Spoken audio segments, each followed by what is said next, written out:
So in your about section, this is like your prime real estate. So you have to remember the top quarter of your about section is what actually shows up when LinkedIn is showing your profile or previewing it for someone.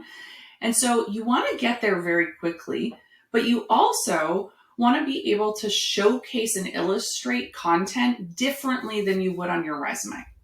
So we want to explain what you drive, right?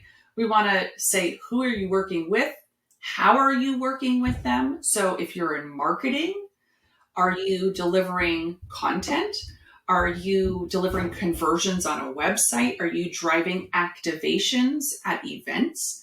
And so getting to these pieces very quickly helps recruiters understand your specialties, right? So industries, hard skills, technical skills, regions, or global markets.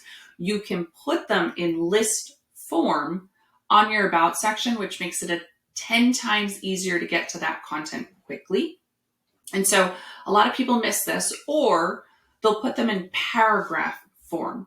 So if you're looking at your LinkedIn profile right now and you see all of your skills and you just have a comma, a comma, a comma, you have to remember a recruiter is not going to sit there for 2 minutes to read the right skills.